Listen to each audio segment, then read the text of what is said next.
Good evening. Today is Thursday, July 25th, 2024. We're reconvening.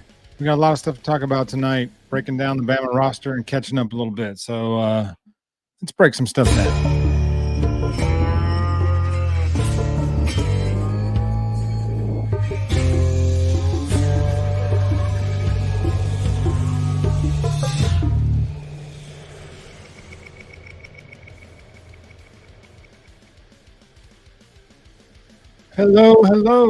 Hello, everyone, and welcome to the Couchcasters podcast. We're back. Hadn't been seeing everyone in a minute. Sorry to the Twitter crowd that tunes in, but we are no longer allowed to broadcast live on Twitter until we pay for a premium membership. So we cannot broadcast on Twitter anymore. So anyway, we're coming to you live from the YouTube crowd. So hopefully some and the Facebook crowd for right now. So we'll do it. Yes, apologize about that. So we cannot stream to either Twitter platform. We have to have a premium membership now. So that's wonderful. Thank you, Elon, for that. Yeah. So anyway, they take. Goodness good gracious, to see everyone. Not sure where Murphy is, but maybe he'll pop in. Maybe he won't. Last time we convened, the Panthers had just won the Stanley Cup, so maybe he's still sleeping that off. Jeez, it's been that long. Yeah, it's been a minute. Full month. Lot of recruiting stuff happening. We got practice starting in a couple of weeks. Finally get some answers to some questions and seeing some pads and cleats and hearing the crack of helmets and pads and coaches hollering and all that stuff. So I mean, it's good to be this time of year. It means football's right around the corner. It's coming up. I'm excited. I was just about to say that, Fonzie. Very, very excited. Was actually sitting down at work today and sitting around with a group of people, and I'm like, I'm excited, because there's just so much new stuff going on. I mean, there's so much to, look at this year. I mean, even as a Bama fan, but as a college football fan too. So many changes, and who knows what's on the horizon. All the new stuff is just new rules, new conferences.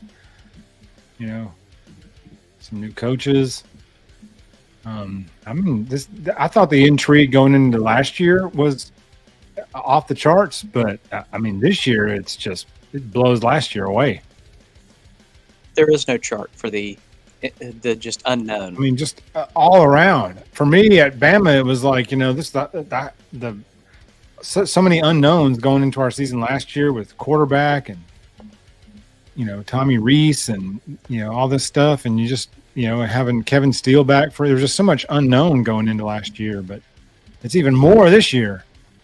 So that's I thought media day. I normally don't tune into media days because it's just kind of boring hearing coach speak, and you're just like, oh my god, what else? I mean, what's he supposed to go up there and say? Well, we look like shit. Pardon my French. I mean, they're not going to say that. Still, anything is better than what the UCLA coach did. Anything is better than what that guy did. Did anybody see that? No. Oh my gosh. That is one of the worst first interviews I think I've ever seen, if not the worst. If you haven't watched it out there, go and look it up. It's cringeworthy. It's not even secondhand embarrassment. It's like third-hand embarrassment. That's how bad it is. He's just trying. What are you supposed to say? And then he's just he went completely in the spotlight and headlights, just deer in the headlights, completely silent up there. Nobody was asking him anything, and the whole room was just silent. I'm like, oh, that is not good. I mean, I remember that hire came out of nowhere. That Deshaun Watson, or not Deshaun Watson, but Deshaun Foster hire. That's right. I mean, yeah. He was the starting running back. Try to find a coach there. I mean, seriously. I went to Franchione's first game, and he was the starting running back for UCLA that day. He ran for like 100 something yards. And the year before, out at UCLA, he went bananas. And I guess that was 2000. When we opened the season at UCLA, ranked number 3. Freddie Millins ran a punt back early in that game, and we were up like 7-zip. And feeling ourselves, and then we got slaughtered. And Deshaun Foster had like 170 yards rushing, and we just got killed. And then we wound up 3-8, and Dubose got fired, and it was just crazy. To start of season number 3 and to get 3-8, that's tough to do. Off an SEC championship. And having a dynamic playmaker like Millens on the team, and just golly, just whatever, man. Anyway, but I liked, DeBoer. I thought DeBoer did a great job in this first media day. I mean, it's a tough. Those are bright lights to stand up under, and I thought especially with Saban sitting at the media desk, 100 yards. Saban was incredible. I thought he was great. I mean, his media appearances have been awesome. I mean, he knows football, obviously. He can really articulate it to us, casual fans. So I love it. Not casual, but you know what I mean. He had his laptop out, and he was had his notes there, and I mean, he was doing I thought a very good job of being an unbiased media member, and you almost worry, could he be, so far trying to not favor Bama that he's overly critical, trying to not show favoritism, but I didn't think he did that. I thought he was very. I'm glad you mentioned that because he's not doing, and a lot of people criticize Greg McElroy of doing that, trying to not be so biased for Bama that it's almost to the other side of it to be like, no, okay. I don't think we'll see that. I think he's just giving it the clear cut. I mean, obviously he has his ties to where he was. I mean, heck, he's got ties to LSU too. So, but Bama was home. It'll be interesting. I don't think we'll see it as much just because of how he is. He just loves the game, and he can really, really just dive into the depths that analysis is. Yeah, I think that was a great hire for them. I mean, just the knowledge, but also the persona and the impact he brings. Like, you're just going to get more people tuning in just because he's there too. Yeah, and he is very objective, and it keeps him around the game. It keeps him involved in the game, and he didn't just get thrown out to pasture to willow and die somewhere. He's still actively involved in it, and I'm sure they seek his his counsel on stuff, his opinion on things. I know a lot of those. You see that clip of Brian Dable, I guess in the draft room or something, or and he was like, Saban said there are 3 skill players in this draft, causing problems, and so I mean he's still going to be all over the place, but it really was sinking in, seeing Saban at the counter and then DeBoer up there talking, and but I thought he did fantastic. I loved what I heard from him, the oneness of the team, the unity of the team, the desire to get better and to accept new coaching, and I'm just beyond excited about this season.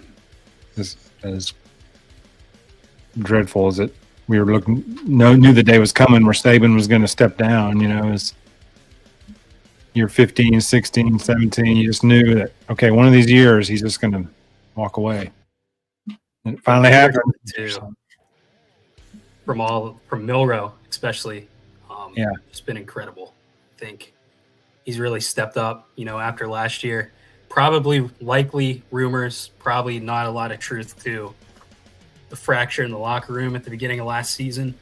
Milroe being the center of that, but he's just, especially this offseason's really stepped up, and he's an ambassador for the program. He's going on all these shows. He's great with the media. He just met with Aaron Judge yesterday. We got Jeff here wearing the Yankees, and he's over there giving him a Alabama 99 Aaron Judge jersey. And let me just stop right there and say, it puts in perspective how huge Aaron Judge is. I was just about to say, Milroe looks like a child. 6'2". Yes, Milroe's no slouch. He's 6'2", about 230, 240. Jacked. I mean, he's huge. That Aaron Judge is he's not from this planet. I don't know where he's from. I mean, especially when they met him, he picked him up like a little kid, and he was like, "Hey!" Right? It was just insane. No, they were giving each other dap, and Judge had to like lean over to give him dap, and I was like, "This man is a ginormous." Oh my gosh! I'm just trying. I'm still wrapping my head around that video, and I'm like, I mean, he's big. Just watching a Yankee game, you can just tell he's big, but you can't tell until you see him in the dugout or giving high fives to his teammates. He's got to weigh at least 285. Half taller than everybody in the dugout. Right? I mean, 285, 290. Yeah. He's got to be that big. 275, I think. And he is a big guy. Goodness gracious. But yeah, I mean, to your point, great ambassador going to all these different places and really representing the brand and the school. He did the ESPN tour today or whatever. He was on all the shows. Mm-hmm. Stephen A. Smith. Good Morning America, and then First Take, and was he on one after that? He went on Stephen A. Smith's show. Yeah. I don't know what else he did. Good for him. Even in media days, he was great. Yes. He was all over the place. So polished. He doesn't BS up there. He doesn't give you cliche answers. No, he just gives it to you raw. Just think he's very mature and understands where this team is at, where this program's at. And I have full confidence in him. I mean, I did last year, even when everyone was ripping him apart. And he got ripped. I'm really excited for this season for Jalen in particular. But I mean, I ripped him a good bit last year.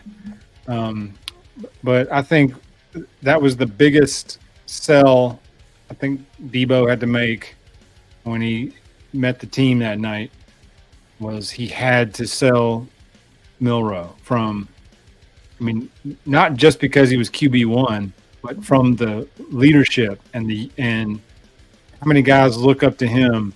And, I wonder how many guys, if they sat down and were 100% honest with you, stayed because Jalen stayed.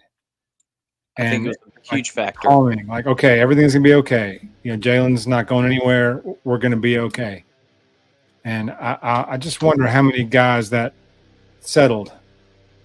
We're like, okay, some guys were going to stay regardless. They're loyal to the Tide, but there's probably a handful that had Milroe left probably would not have stuck around. I don't know names. I'm not taking any guesses, but I'm just saying there may have been a handful that, that moved on. Yeah, 100%. He's stuck around and he's owning it, and I mean that's one heck of a young man there. So, and the adversity he went through last year, right out of the gate, really, Texas throwing 2 critical picks, really cost us the game, honestly. And Dalcourt's down the field blunder, but without those 2 picks, Texas doesn't. I mean, who knows where that game ends up if it's a 3-point game instead of a 10-point game. And then being benched for South Florida for whatever reason that was. We have our theories, and then he really just took the season over, man, saved the season. And really was our linchpin coming back this year. He's going to be a nightmare. Especially, DeVore's talked about getting him better in the intermediate game a lot. Jalen's addressed it correctly. Yep. If he improves just a little bit there, he's unstoppable, really. I mean, it makes him that much more dangerous. Yeah, to 100%. Because, I mean, if he's a guy who is only a deep threat and can run around the field and just out-athlete you the whole day, I mean, putting the team on his back. But thankfully, there's a lot of tools this year that I think we are even better than we were last year, structure-wise. Now, we lost a lot of good talent, a lot to the NFL, but yeah, to your point. And I really, that's going to be the major thing to see is if those the reads he was making and those short intermediate throws, the 5, 10, 15 short yard throws, the quick slants too. You can't bullet passes into a 5-yard slant or an 8-yard slant. So touch is a big thing too. Jeff, you and I briefly talked about that it was like a rocket coming off on some of those short passes. And I mean, as a receiver, it's hard to catch that. So, you're getting hit or drugged or whatever. It makes it a tad difficult, I'd say. But he just needs to stay. Another thing, and I think he'll get better at it. He got better at it over the course of the season last year. It's just stepping up in the pocket and staying there. I mean, we all know how the offensive line was early last year and how many sacks he was taking, and some of them were his fault. Most of them weren't, whatever. But whenever he does that, he takes away all his options. He can't make reads. He has to turn around. He's probably missing reads that he could. He's probably missing open receivers he could throw the ball to when he's moving around so much. And DeBoer's offense is really relying on, deep step backs, throwing the ball over the top or getting the ball over the middle on intermediate routes. And I think Jalen can feast if he just stays confident in the pocket, really agree. Stops moving his feet. The run's there, take it, but don't do it prematurely. Don't always try to make a play. A lot of these stuff it comes to you. The good quarterbacks make those throws. I mean, Joe Burrow, not to make comparisons, Joe Burrow's probably the best single season college quarterback ever. But oh my God, that was ridiculous. Everything just came to him. He just let his players work. And if Jalen can just do that a little better, this offense would be just fine. It'll be one of the best in the country. So, to your point, Fonzie, says the great quarterbacks know how to do it. You look at Bryce. Bryce knew how to do it, although he took too many. He was very risky towards the end on some of those decisions. We saw that against Arkansas. I think it was his junior year, and then Jalen ended up playing the next game. But to your point, like Mac Jones, he was another one who step up in the pocket. Now, he's obviously not as athletic as Joe Burrow, but it's the same kind of idea. The best quarterbacks, they know how to, overcome the adversities that they're facing. And especially reading these defenses. Yeah. I think that's going to be how complex the offenses are nowadays. The defense and the defensive schemes are as complex as well. It's really quite difficult. But that's a big thing I'm very excited about. It's the 4-2-5 defense mindset. I'm very, very, very interested in to see how we play with this because I think it gives us more range to play across the field. So if we get beat on an outside, I mean, we can mitigate and minimize the damage as far as the big gains. I love the 3-4. I do. We ran that for many, many years under Saban, but I think this is a good change, especially with the times. Well, I will say, I think turnovers are going to be a big thing. This defense is very, very reliant on man-to-man coverage. I have no idea if we'll be able to cover man-to-man across the field. I really don't. We have no experience. We'll talk about it in a little bit. Oh yeah, but it's scary. It could be it's great. Scary. It could be not so good. We'll see. But I'm excited just for the energy and the ball hawking, and yes, I think the defensive line can really star again too, especially late in. That was gonna be my point. We were very reliant on the edge rushers for everything. Now that we're probably going to only be rushing 4 guys most of the time, we're relying on really 2 defensive tackles, not 2 true defensive tackles, but 2 guys in the middle of that line.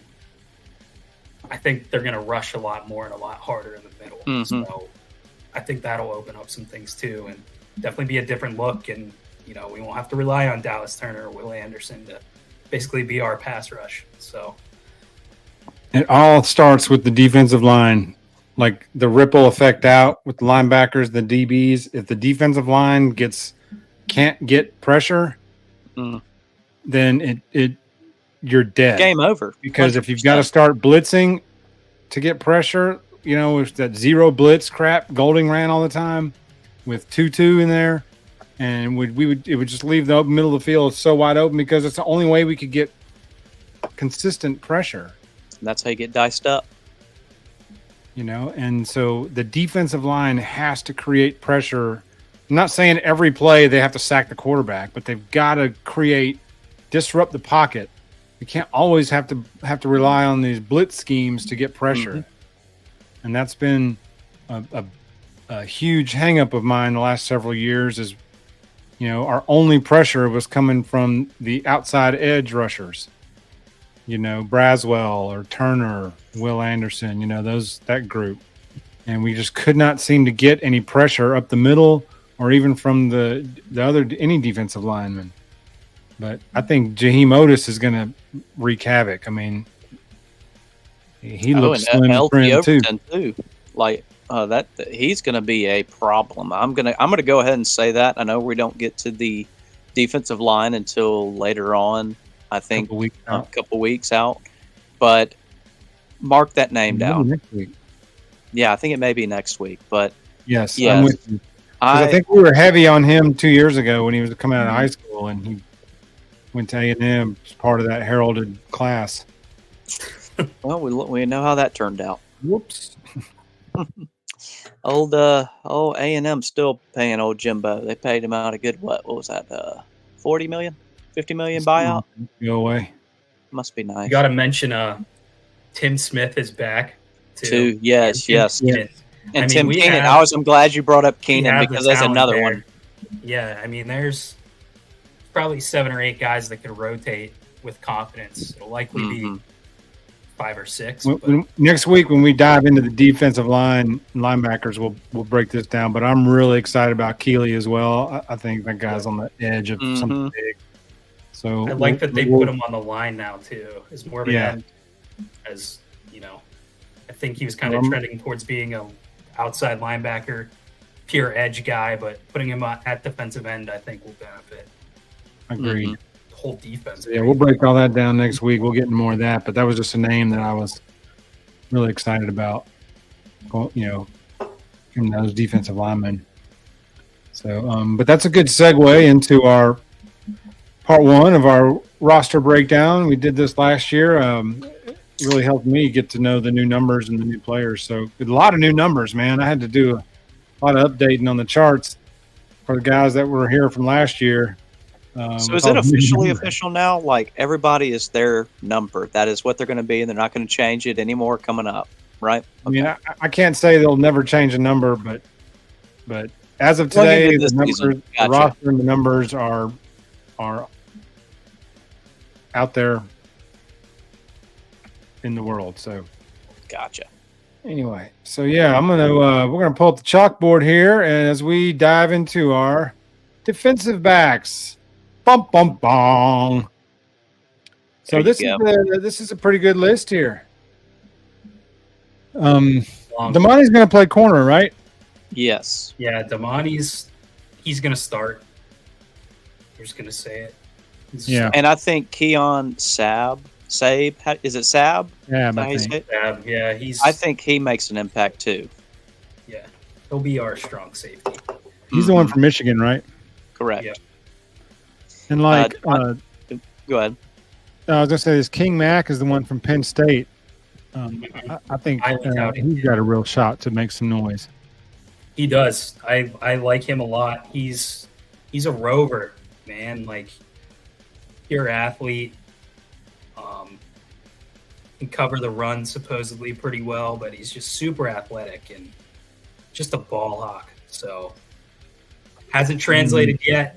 He didn't really play much at Penn State, but I'm excited for him, and I think he could play a lot this year. So, I mean, this whole left side of this list is just some playmakers, is what I'm seeing. Devontae Smith, I mean, he's going to be able to make some. I know Jalen, the freshman down there, number 9. Mbakwe is going to be a freak. I don't know if he's probably a better offensive player. That's what's scary.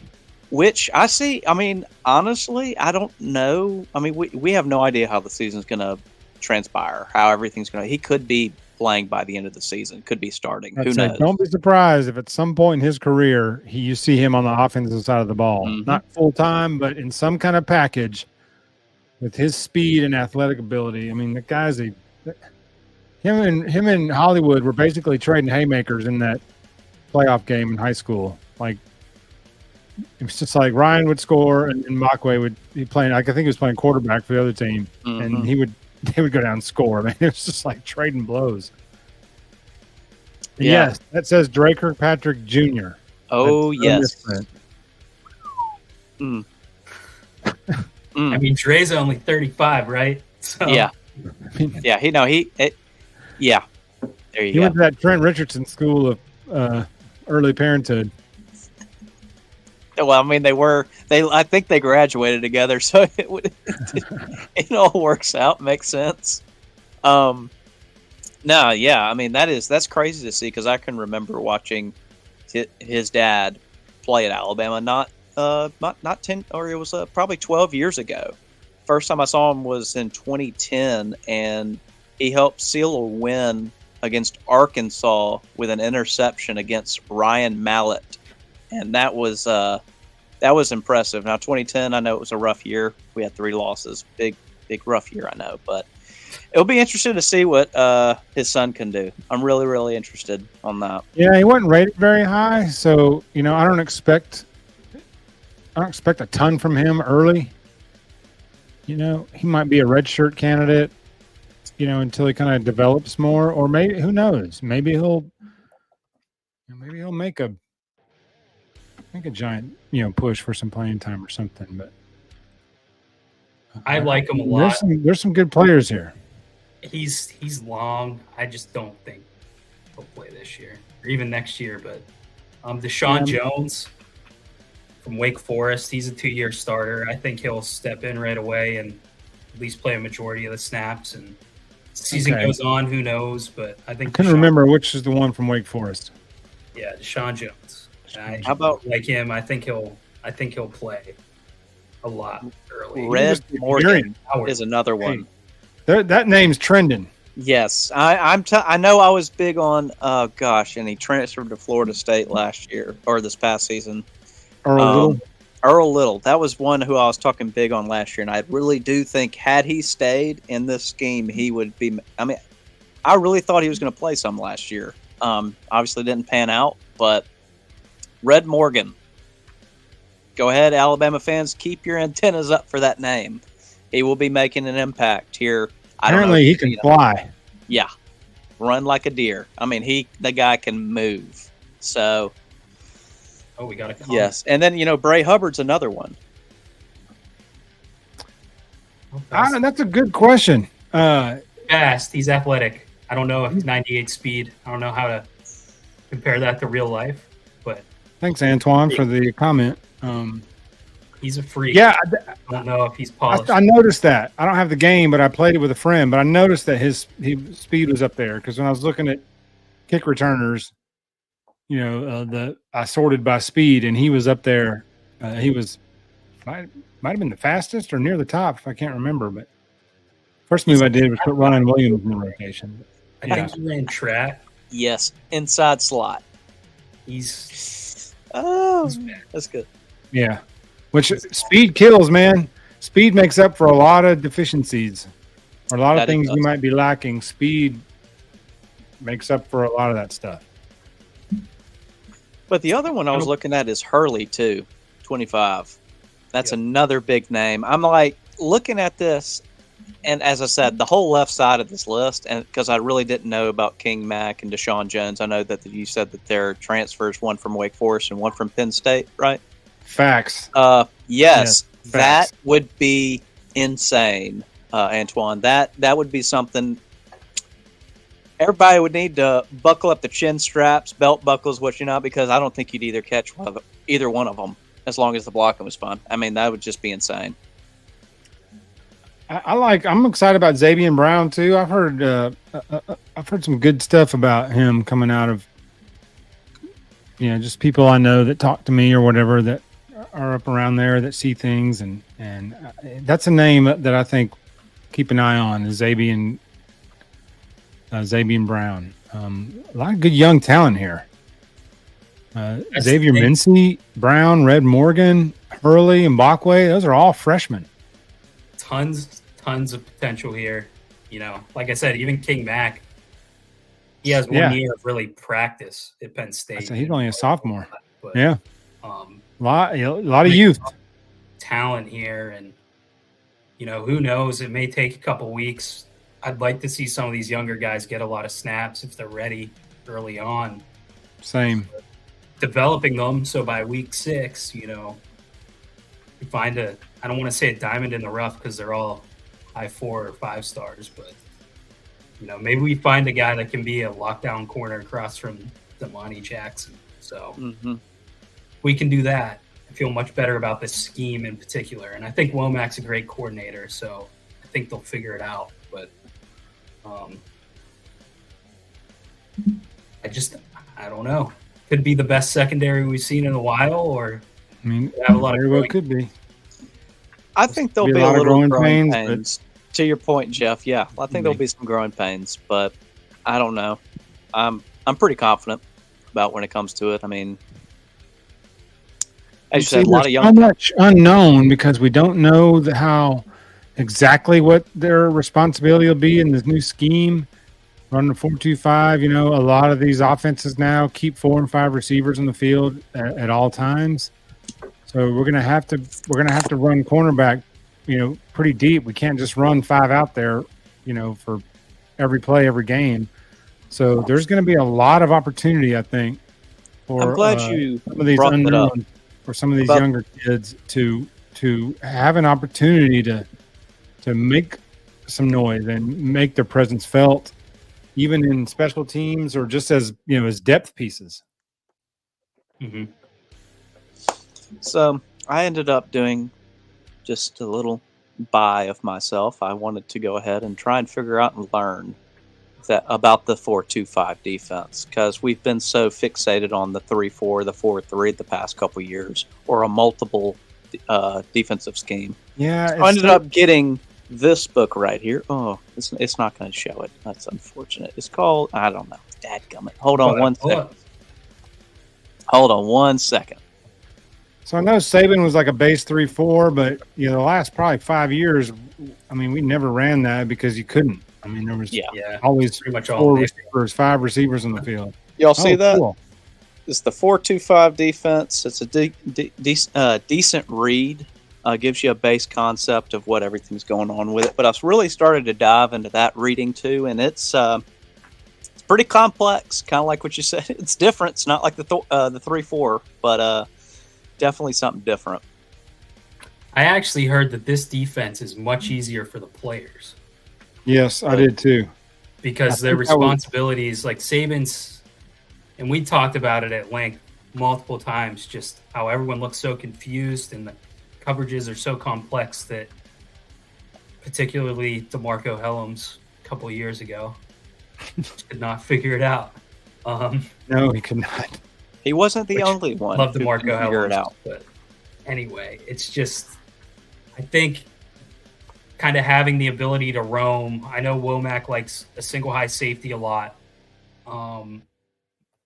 Having someone back there with athleticism that just kind of is always watching the quarterback. That's a big thing in Kane Womack's system too, is everyone has their eyes on the quarterback. It's much more reliant on instincts and just being natural out there, playing football. Not saying that we weren't doing that last year, but I think the emphasis is so much more on just watching the ball and watching the quarterback and feeling the game that it will really benefit the secondary in particular. We just discussed how young they are. I'm not saying that they're going to light it up right away and be unstoppable or anything, but I just think the sky's so high in this new system. Yeah. The secondary, ceiling is especially if very, the defensive very high. line can finish up front, rushing the passer. Yeah. Some really good things could happen. So, you think about the defense this year. Next year, or I'm sorry, the DBs in total. But next year, this group, if they stay, a good bit of them stay. Now, obviously, we'd lose Malachi. We'd lose a couple probably to the transfer portal. That's just the way it is nowadays. But if we can keep the majority of these kids back, they'll be legit. It'll be probably the best secondary group or room in the country, possibly. That's my take on it. So I know that's a pretty hot take, but I'll take that one. Where do you guys see Malachi balling this year? Like, is he going to be like a rover almost? I'm going to say he's going to be a rover to like almost like, I wouldn't say a free safety too, but I mean, he's going to be as like a star position. He's going to be what Minka could have been or was, all over the field, line up on the best players and try and, just because he's the leader of that defensive room or defensive back room, but also the defensive room too. What's the lexicon now? Is it like Husky? Is that like the new star? Yes, that's right. It's Husky. Okay. Husky. Okay. Yeah, I think he'll probably just stay kind of in that role, but there's so much flexibility, like Parker said too, with 4-2-5 base that he could move around everywhere. And I mean, he's a stud. It's incredible he came back. I really didn't think he would. The fact that he's here in year 5 as a graduate okay, blows me. Free safety, you want your most experienced gap. Oh, yep. Okay, good call. Because being free safety, they're the generals of the defensive backs. Yeah. The strong safety is more of like an extra linebacker. Yeah, they come in the box a lot. Mm-hmm. So, yeah, Antoine, great point.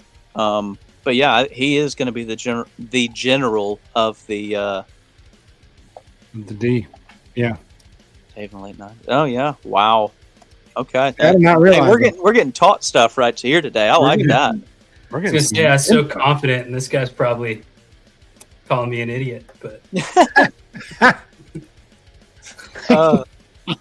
well, I mean, things have got to be. I mean, just if anything to mitigate the big chunk plays, because that was just our kryptonite for it seemed like for the last 5 years. We would just get absolutely decimated and leave people just wide open, and all the fans, the people watching, were like, "Oh, how did it happen?" Well, it could have been kind of like what Scott said. We're focusing too much on the coverage itself other than playing football, reading the quarterback's eyes, seeing exactly what he's doing. Now, I know growing up, they didn't really want us. They didn't teach us to, want to watch the quarterback's eyes as on the defensive backside. You want to stay with your receiver and follow the, the coverage pattern. But to your point, I think it gives you a little bit more freedom.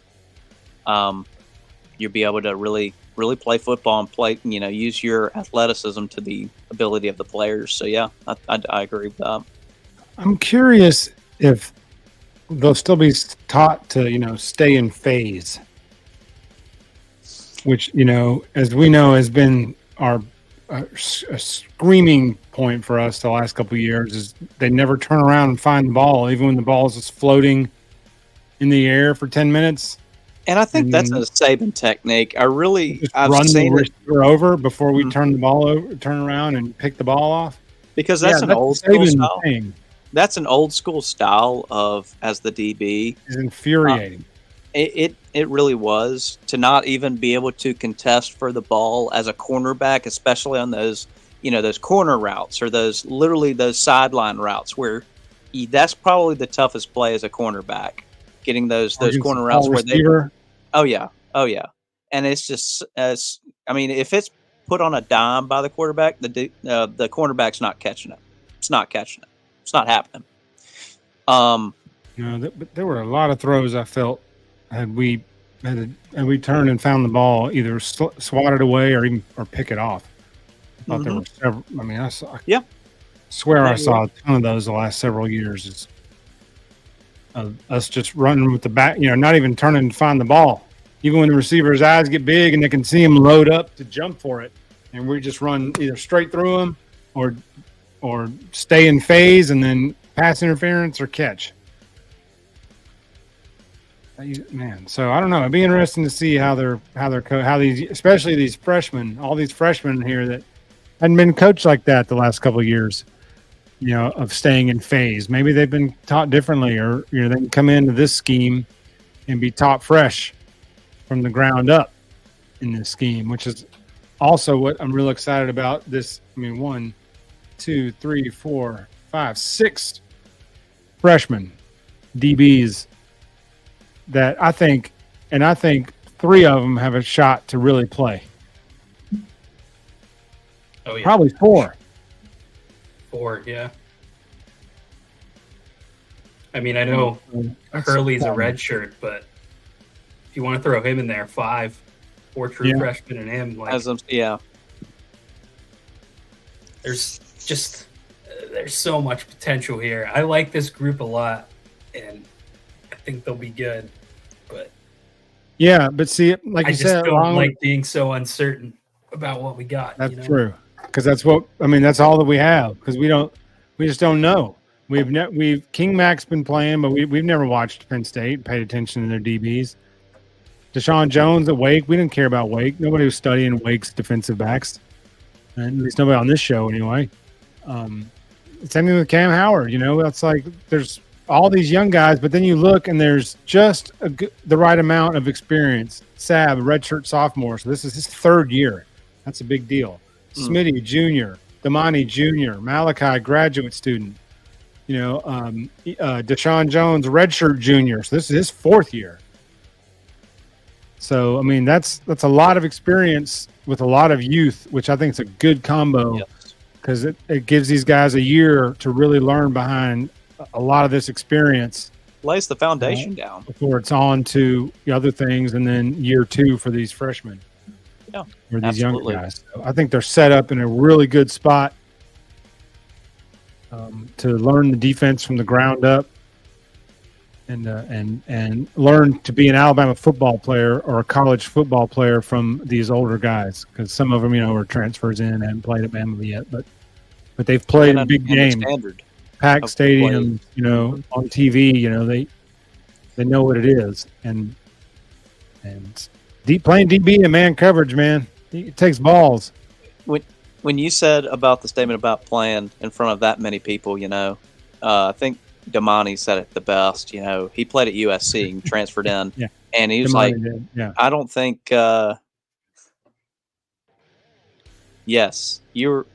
Very frustrating. Very, very. I would pull my hair out watching football games for them not looking back at the ball, but no, to your point, like that's a whole. He's like, it was a whole different game when I came down here to Tuscaloosa from USC. People didn't care about football as much over there compared to down here. It is. It's one of the things that we love down here. We love college football, and especially us Bama fans. We love the University of Alabama. So that's just like the 5th thing on the docket down there to do. 2 pro teams: Lakers, Clippers, Rams, Chargers. And they really don't care about the Rams. The beach, Hollywood. I mean, USC is almost an afterthought unless they're competing. But, if they're just rolling along at 3-4 losses, nobody cares about USC. Yeah, they're not. It's not the days of the Matt Leinart, Reggie Bush, and whoever the other running back was. I couldn't remember his name. Lindell White. Lindell White, that's right. Thunder and lightning. But yeah, those days, I mean, I just, and that whole situation over there, and they've been talking about it recently too.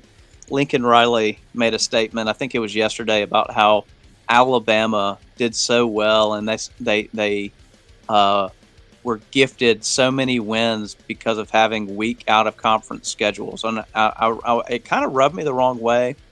Yes, we did schedule some bad ones, literally probably before the Iron Bowl a couple times. I know we played Mercer, the Citadel a couple times, but opening up the seasons, we played against Clemson in 2008. We played against Virginia Tech in 2009. I know we played against Penn State on a home and home in a 10 and 11. We played Michigan around the same time. I mean, our out of conference starting 12, the season, I think, or maybe 14. Yeah, it 12, was. I don't remember when that was. I mean, we played Louisville. It wasn't a bunch of no names. So we had a couple of cream puff openers, but we basically made it cool to play the neutral site opening big game. 2016, we played USC and beat the dog. You know what? Out of USC, they were coming out saying, "Oh, they're going to whip Alabama's butt." We beat them 52-3. Made him go crying back home. All right. That was the Blake Barnett start. Yes, it was. That was when Barnett quit the team like in the third quarter. Yeah. Yes, he was literally walking to the locker room saying, "I'm done. I'm going to South Florida or Arizona State or wherever he ended up." I'm not saying I agree with Lincoln Riley. Like, I think our schedule was probably on the whole harder than people thought it was. I think we were so dominant that it just appeared that we were playing nobody. But some of the neutral site opening games against like Miami, for example, and Louisville, like those aren't really tests for a school like Alabama. No. But at the same time, Ohio State's not going to come play us. You know, a lot of these schools in the top 10, top 15 aren't going to want to come to play us on a home and home. Over the next decade, we have a ton of home and homes, which is great. We got Wisconsin this year, so it's pretty cool. I love the home and home. I'm not a neutral site game guy. Yeah, me neither. And that's what I'm trying to say is, I think it diminishes the magnitude of the game. You still have to go and play and beat the team, but playing on the road is more difficult. A, and B, like I get Lincoln Riley's point, but at the same time, you're going to have a really difficult time trying to pull teams to play the number 1, the number 2, the number 3 team in the nation year in and year out. LSU gets those games all the time, but he tried to back out of the LSU game this year. Program, you know, so it's a little different. Had it not been for yes, he's tried to pull out of numerous. Why do you think he left Oklahoma? Because he knew that Oklahoma was about to join the SEC, so he goes and joins USC. He is a. I didn't know that he was trying to get out of the one SEC game he had to play. He tried. I think it was sometime about 8 months ago, and it came out about it. Like, and you know, had it not been for him having Caleb Williams, how would have the last 2 seasons gone for USC? Would he still be the head coach? That's a good question. Because as much as I dislike Caleb Williams, he bailed them out time and time again. They could have been 6-6, 7-5 while they were there. And I know if just the stuff I've been reading and heard, that if they don't produce something this year, there might be talks next year about saying, if he doesn't win, get to the playoff next year, they might can him. So, I mean, that'll be like 4 or 5 years at USC, if I'm not mistaken. I think 4. But, I mean, he was at. But I mean, his defense has been atrocious, and it's on him. But at the same time, it's really not. I think he made a bad hire. I think it was a mistake. Well, he brought the sorry dude from Oklahoma with him to USC. Yeah. I mean, if he gets a competent defensive staff in there, I think the offense will be good enough to get them places. But that's what scares me the most about LSU this year, is that they may actually have a defense. And as long as Brian Kelly's there, their offense is going to score. They're going to have an elite offense as long as he's there. And they got the number 1 quarterback committed for next year in Underwood. So, and they just got Derek Meadows. Gus Myers no slouch being their starting quarterback this year. And Gus Myers no slouch. He's been there 3 years. Like, he's ready to take the shot, take the job. But they scare me if they ever get a competent defense. The LSU does scare me. Here's my thing, though. Like, I think they're a super competitive team. I think they'll remain that. But, like, where do you rank Nussmeier out of SEC quarterbacks right now? You can't rank him. He's never played. True, but I think just on pure talent, like, middle of the pack. Middle of the pack. Thank you. Yeah, he's middle of the pack until I see something. Connor Wegman is a very good quarterback, but for the SEC, he's overshadowed by 6 or 7 guys. Yeah. I think he's one of those. They may have 2 or 3 receivers that end up breaking out and be great. I'm not trying to diminish them before the season starts, but I still see them as 9-3. You know. Yeah. Now Kelly's going to lose one or two games a year. He shouldn't. Mm-hmm. You know, and the problem is you add those to the 1 or 2 games that he should, and you get 4 losses, and you're out of the playoffs. Mm-hmm. That's been Brian Kelly's MO. Is he loses a couple games he shouldn't, a game or two he shouldn't. So, but you know, Nussmeier is kind of what Milroe was to us last year. You know, we saw little flashes. He played some mop up duty, played an injury game, and just really had no clue what to expect. And even out of the first month of the season, you know, we were still like,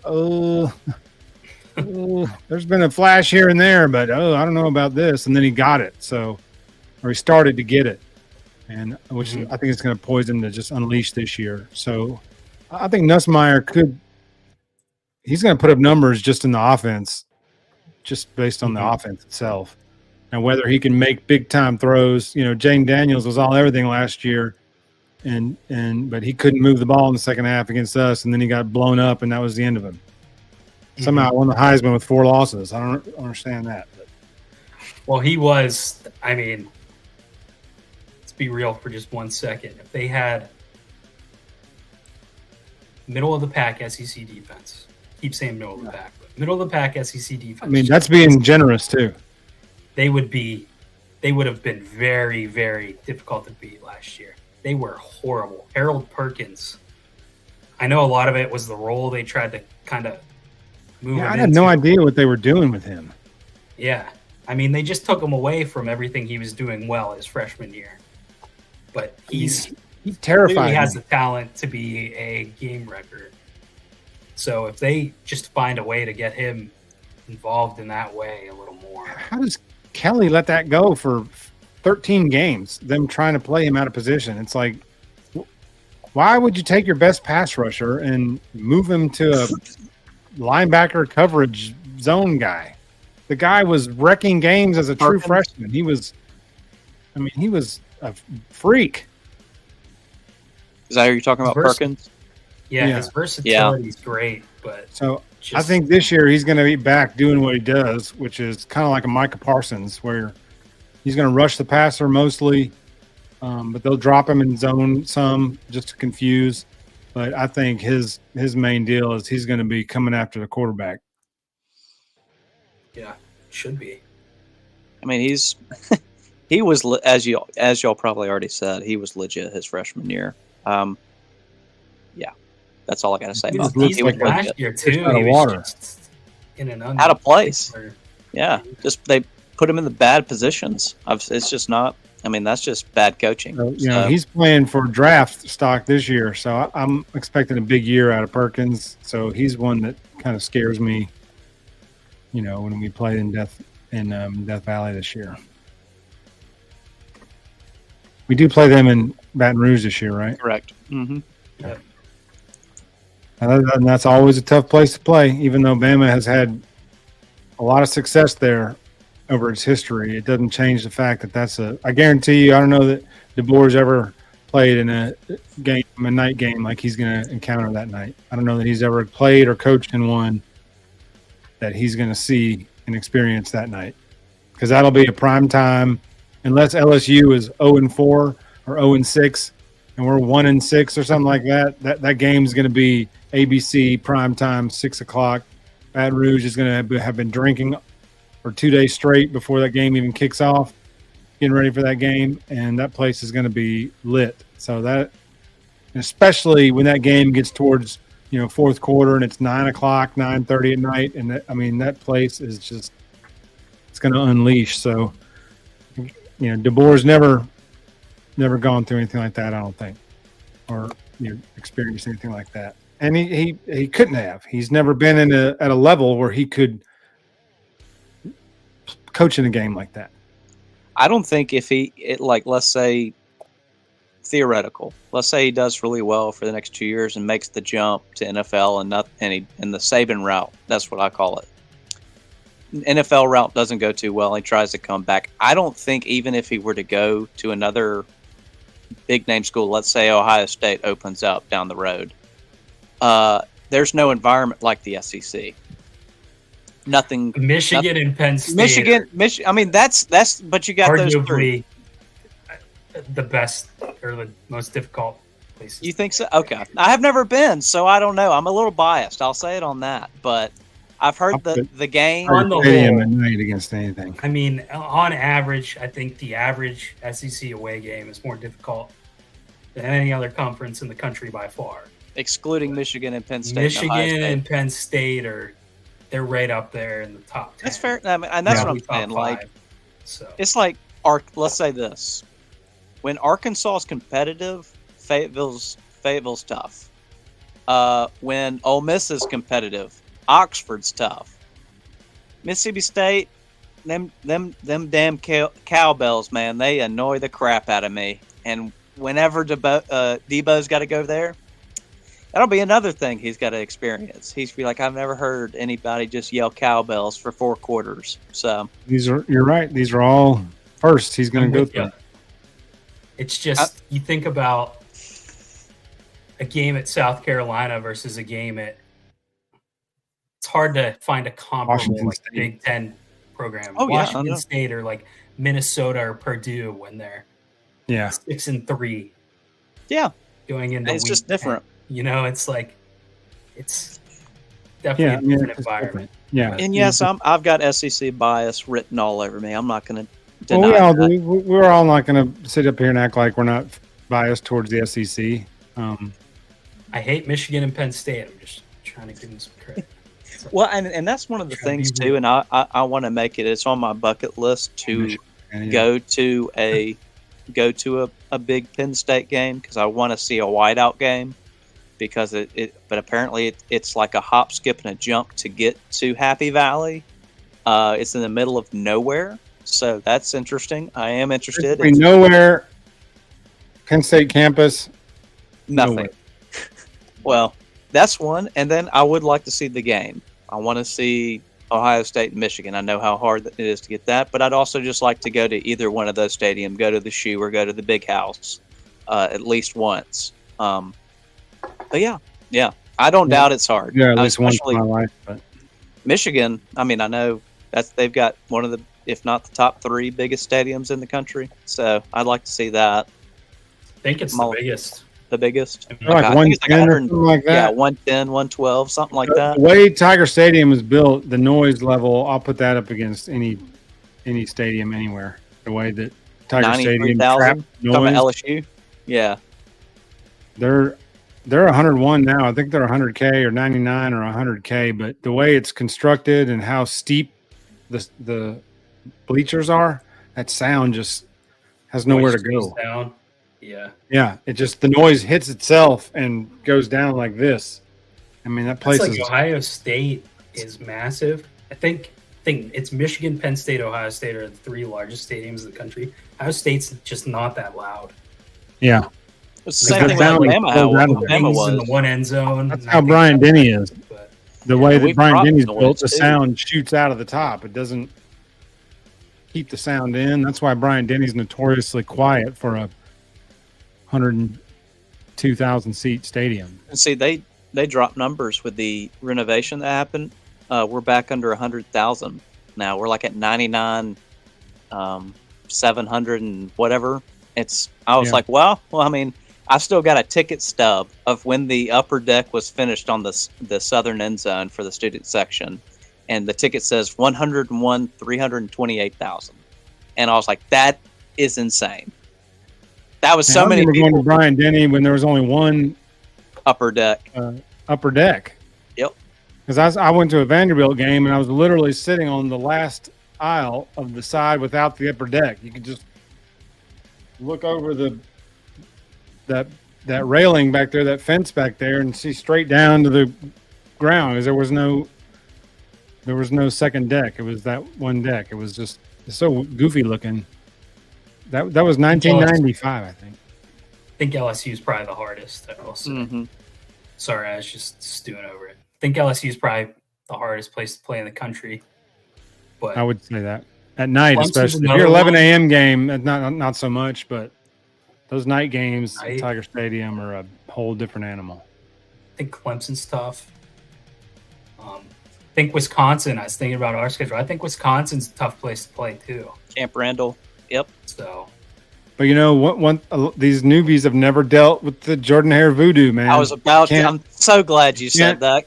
Explain it to them until they've seen it up close. It's Go very to Jordan real. Hare on a night game on a crisp November night.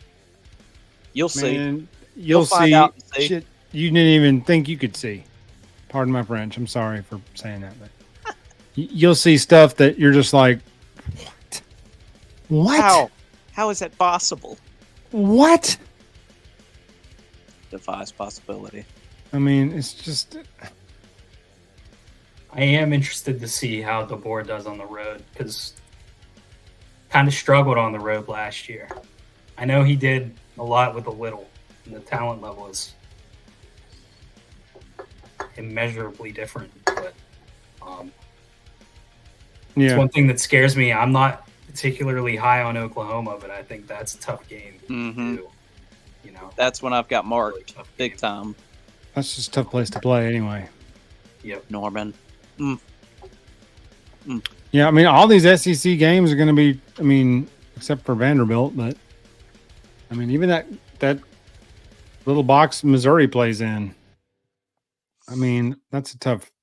They're competitive. Any SEC road game is going to be a tough game. I mean, it's going to be a tough. Scores don't always indicate the difficulty it is to play on the road. I mean, Alabama kicked a lot of people's ass on the road, but that wasn't because it was an easy place to play. that's right. You know, it's just that we executed and had better players, and we're better prepared and won the game. But I mean, some of those road stadiums are hard to play in the SEC. That doesn't get enough credit, even though everybody's like roundly says, "Oh, the SEC is the best conference," blah blah blah. But it doesn't get enough credit for even the lesser sized SEC stadiums that aren't 90, 80, 90, 100K. But all those SEC stadiums are tough places to play a road game in. South Carolina is the first that comes to mind. Crowd, especially if you're a team like Alabama, where every road game you're getting the other team's best shot. It's tough. I mean, just look at Mississippi State. I don't have statistics in front of me or anything, but they play everyone close at home, it seems. They rarely get blown out. Georgia a couple years ago and Alabama 3 years ago.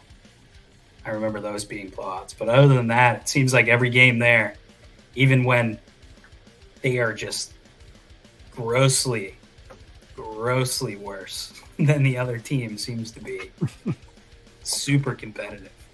Yeah.